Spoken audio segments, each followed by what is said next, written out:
هاوڕێیانم کاتتان باش بەخێر بنەوە بۆ کەناڵەکەم لە یوتیوب هیوادارم زۆر باش بن. لە ڤیدیۆی ئەمڕۆ باسی تێچوو مەسروفاتی ژیانەکەین لە هەرێمی بریتیش کۆلۆمبیا و شاری ڤانکوڤەر بە تایبەت وەکو نمونەیەک وەرەگرین. لەم ڤیدیۆ لە ڤیدیۆکانی داهاتوو هەوڵەیەم باسی مەسروفات و تێچووی ژیان بکەم لە هەموو هەرێمەکانی کەنەدا بۆ ئەوەی ئەو کەسێک کێت بۆ کەنەدا بتوانێت هەرێمێکی گونجاو و هەرێمێکی هەرزان بۆ خۆی هەڵبژێرێت و لێوێ بمێنێتەوە. پێشەوەی دەست بە ڤیدیۆکەم بکەم بیرت نەچە سەبسکرایبی کەناڵەکەم بکەیت و هەروەها ئەگەر هەر پرسیارێکت هەیە لەسەر هەرێمی بریتیش کۆلۆمبیا بە شێوەیەکی گشتی ئەوە ئەتوانن لە کۆمنت پرسیارەکانتان بەجێبێڵن. لەگەڵم بن لەم ڤیدیۆیە.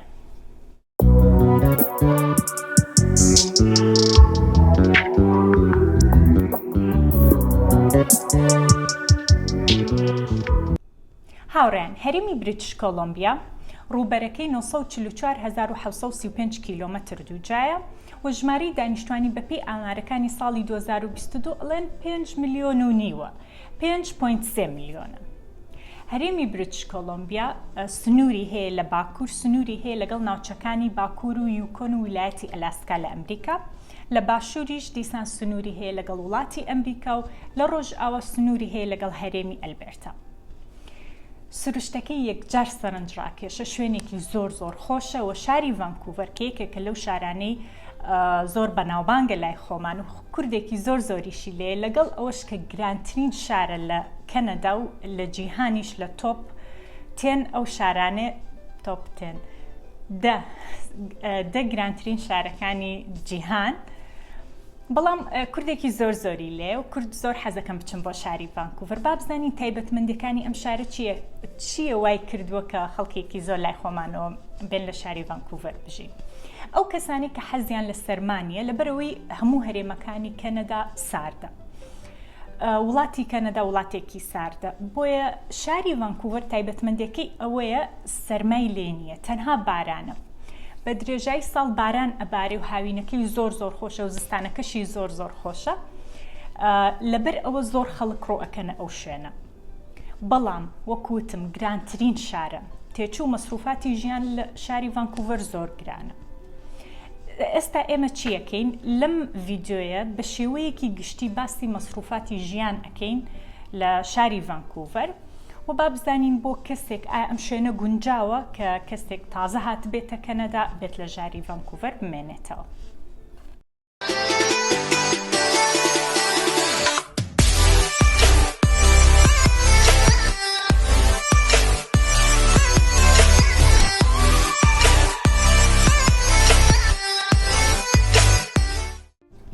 هاوڕێیان، پێشەوەی باسی پارە و گرانی و مەسروفاتی ژیان بکەین، هەرێمی بریتیش کۆلۆمبیا چەندەها شوێنی سەرنجڕاکێشی تایە وەکوتم و شوێنێکی گەشتیاریە. زۆربەی شارەکانی وەکو کیلۆنا و شاری ڤانکوڤەر و ڤیکتۆریا ئەمانە شوێنی گەشتیارین، خەڵکانێکی زۆر لە هەموو وڵاتانەوەیان بە تایبەتی هاوینانیان لە شاری لەم شوێنانە ئەمێننەوە. اینجا با بزانین ئەم شوێنە خۆشە چەندێ گرانە. یەکەم کرێی خانوو شوێنیمانەوە. ئەپارتمەنتێکی یەکژووری، یعنی تۆ شوقەیەکی یەکژووری بگریت بە تەنیا بژیت لە 1900 دۆلارەوە دەست پێکات، مانگانە تا 2500 ئەڕوە. ئەگەر ئەپارتمەنتێکی دوو ژووری بگریت، یعنی شوقەکە دوو ژوور بێت لەگەڵ کەسێکی تر بمێنیتەوە، ئەوە لە 2500 دۆلارەوە دەست پێکات. ئەگەر بتەوێت لە ژوورێک یعنی شوێنێک بدۆزیتەوە، ماڵێک بێت، چونکە زۆربەی ماڵەکان لێرە کە ئەیەن بەکرێ 4-5 ژوور پێکات و تۆ تەنها یەک ژووری ئەگری. ئەوە نییە بڵێ ئەپارتمەنتێک بێ بۆ خۆت بێ. لەم حاڵەتە پارەیەکی کەمتر ئەی، لەم حاڵەتە مانگانە 800 دۆلار 900 دۆلار ئەی. کەواتە کەسێک کە تازە بێت بۆ کەنەدا باشتر وایە لە ژوورێک لەگەڵ کۆمەڵێک قوتابی بێ، کۆمەڵێک خەڵکانێک بێ بمێنێتەوە، ئەو ژوورێک لێ ئەمێنیتەوە پارەی ئەو ژوورە ئەی، ئیتر لە 800 دۆلارێکەوە دەست پێکە. ئەنجا پرسیارەکە ئەوەیە، ئایا من ئەتوانم شوێنی هەرزانتر بدۆزمەوە؟ ئەتوانی، بەڵام ئەگەر 100 دۆلارێک 50 دۆلار 100 دۆلارێکی فەرق بێت. ئەوە نییە بڵێم کە شتێکی زۆر هەرزانترت دەسەکەوێت، چکە بیرتان نەچێ ڤانکوڤەر شوێنێکی زۆر گرانە. کەواتە شقەی یەک ژووری لە 1900 دلار ماگانە دەست پێەکە، شقەی دوو ژووری 2500 و 3000 و هی سەری تریش هەیە، نرخی تریش هەیە، بەڵام ئەمە بە شێوەیەکی گشتی کە ڕاپرسیان کرد و داتایان کۆ کردوتەوە بۆ ساڵی 2022 بەم جۆرە بووە. وەکو وتم ئەگەر تۆ قوتابیت ئەوە تەنها ژوورێک لەگەڵ کۆمەڵێک قوتابی بگرە بۆی پارەیەکی کەمتر لەسەر کرێی شوێنی مانەوەت سەرف بکەیت. و ئەم بۆ نمونە ئەم 800 دلاری کە خەڵکی ترت لەگەڵە لە ماڵێک کۆ ئەبنەوە، زۆربەی جار پارەی ئاو کارەبای لەگەڵە، پارەی ئینتەرنێتی لەگەڵ نییە. بەڵام ئەگەر لە ئەپارتمەنتی یەک ژووری و دوو ژووری بمێنیتەوە بە تەنیا خۆت، ئەو پارەیە بەجیا ئەبێ بیت مانگانە. دووەم، پارەی ئاو کارەبا و ئینتەرنێت مانگانە 250 بۆ 350 دلار دائەنەی بۆ پارەی ئاو کارەبا. ئینتەرنێت ئەگەر لە شوێنێک بمێنیتەوە بە تەنیا. ئینتەرنێتەکە ئەوە لەسەر خۆت ئەکەوێت چەندێک مانگانە چەندێک پارەی بۆ ئینتەرنێتی کە بەکاری ئەهێنیت، چەندێک کەمتر بێت، گێگابایتی کەمتر بەکاربێنی، ئەوە پارەیەکی کەمتر بەڵام بە شێوەیەکی گشتی ئەبێ 250 بۆ 350 دلارێک حازرکەی بۆ ئەوە. خاڵی سێیەم چوونە دەرەوە و گەڕان و سەیران. ئەوە بەپێی کەسەکە کەوتووە، بەڵام بۆ نمونە ژەمێک خواردن لە دەرەوە 15 دلار 20 دلارە. ئەگە بچیتە ڕێستۆرانتێکی کوالیتی بەرز ئەوە 70-80 دلارێکت لێ ئەڕوا. بەپێی کەسەکەش کەوتووە تۆ چەنێ لە مانگەکە چیتە دەرەوە لەگەڵ هاوڕێکانت. و شتێکی تریش هەیە، لێرە شوێن هەیە بۆ نمونە بۆ ژەمێک خواردن ئەگە بچیتە مەکدۆناڵ هەر 12-13 دلارێکە، ئەوە جیاوازە. بەڵام وەکو شێوەیەکی گشتی بچیتە دەرەوە بۆ نمونە بچێتە ئیڤێنتێک، بچیتە شوێنێک، سینەما بۆ نمونە تکتی سینەما بە 13-15 دلارە. ئیتر بەم جۆرە ئەتوانین بڵین 60 دلارێک دانێ بۆ هەرچوونە دەرەوەیەک. کرێی هاتوچە و گواستنەوە ئەگەر کارتی پاس بکڕیت بۆ هەر ڕۆژێک بە تەنیا هەر چوونە دەرەوەیەک و بەکارهێنانی هێڵی گواستنەوە بۆ پاس 6 دلارە. بەڵام ئەگەر کارتی پاس بکڕی مانگانە 180 دلار ئەو کارتە بۆ هەموو شوێنێک بەکاری ئەهێنی مانگەکە. بۆ نمونە ئەگەر تۆ هاتووی بۆ خوێندن ئەوە داشکانت بۆکەم بە حکمیەوەی تۆ قوتابیت لەوانێ پارەیەکی کەمتر لەو 180 دلارە بیەی، بەڵام ئەوە باشترە کە کارتی پاست هەبێ. و ئەگەر سیارەیەک بکڕی بۆ خۆت، ئەوە سەیرم کرد بە پێی ساڵی 2022 لیترێک بنزین بە 1 دلار و 82 سنتە. بەڵام وەکو وتم کە تازە بیت بۆ کەنەدا باشترە هێڵی گواستنەوە یعنی بەکاربێنی وەکو میترۆ پاس و دوورکەویتەوە لە بەکارهێنانی سیارە. سیستەمی تەندروستی.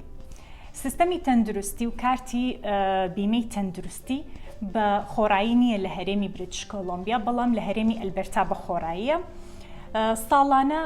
ساڵانە نە مانگانە تۆ تەلەفۆن ئەکەیت، کارتێکت بۆ ئەنێرن، کارتەکە بە خۆڕاییە، بەڵام ئەو پلانی ئەخەیتە سەر کارتەکەت بۆ نمونە بۆ بیمەی تەندروستی خۆت بە پلانە تەلەفۆن بۆ ئەو کۆمپانیایانە ئەکەیت، ئەڵێ لە پلانەکەی من ئەمەوە مانگانە بۆ نمونە 30 دلار بێن بۆ کارتی تەندروستی.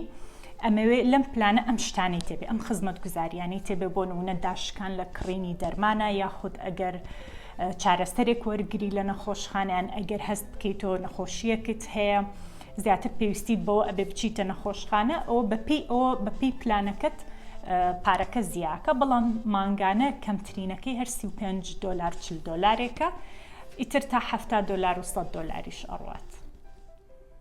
خواردن، کڕین و خواردن دروستکردن ئەوە باشترین شتە کە خۆت خواردن لە ماڵەوە دروست بکەیت و کەمتر بچیتە دەرەوە نان بخۆیت. بۆ ئەم مەبەستە مانگانە بەلایانی کەم 350 بۆ 450 دلار زانەی بۆ کڕینی خواردن. لێرە هاوڕێن خواردن زۆر گرانە، یعنی ئەچی دووسە تەماتە بکڕە ئەڵە 7-8 دلار. خواردن زۆر گرانە لە مارکێتەکان، بۆیە ئەبێ ئاگاداری ئەوە بیت. وەکوتم 350 دلار 450 دلار. ئەمە بە شێوەیەکی گشتی ئێمە باسیەکەین، ئەکرێتەوە لەوە کەمتر سەرف بکەیت و ئەوە بەپێی کەسەکە کەوتووە.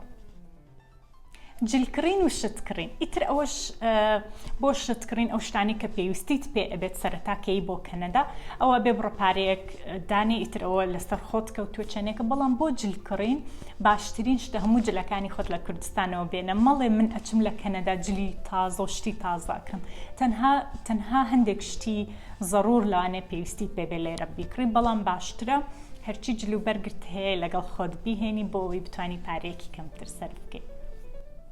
سیستەمی باج لە هەرێمی بریتیش کۆلۆمبیا تۆ هەر شتێک کە بیکڕی لە بازار 115 تاکسی لێی باجی لێی ئەم 115 107 پێڵەن پرۆڤینشیەل سێلز تاکس و 105شی لە GST تاکس پێکاتەوە هەمووی بێکەوە 112 لەسەر هەر شتێک تۆ بیکڕیت 112 بێت تاکسەکەی بێت.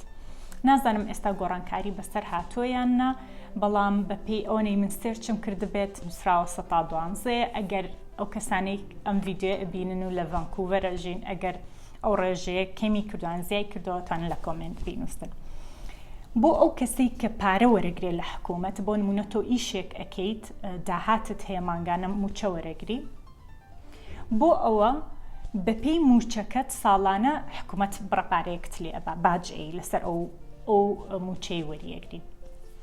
ئەگەر داهاتی ساڵانت لە 0 بۆ 45,000 دلار بێ ئەوە بڕێکی کەم بە ڕێژەی 5.06 باجی بە حکوومەت پارەکەتە بە جا تۆ هەستی پێ ناکەی سەرەتا لەبەرەوەی ئەو کۆمپانیای ئیشی لێ ئەەکەیت خۆیان هەر لێت ئەبەن یعنی باجەکەت لێبن ئەنجە پارەکەت ئێنێ بەڵام ئەتوانی لە ئەکاونتی خۆت توانی سەیری کە حکوومەت چەنێ باج ئەخاتە سەر موچەکەت و لە 45,000 بۆ 91,000 دلار بێ موچەی ساڵانت ئەوە بڕەکەی ئەبێتە ئەگەر هەڵە نەبم 7.7 لە سە تا ڕێژەی 7.7 و بەپێی ئەوە زیاکانی تا موچەی تۆ ئەو ئیشەی لێ ئەەکەی موچەکەت زیاتر بێت ئەوە بڕێ باش حکوومەت باجە خاتە سەر موچەکەت.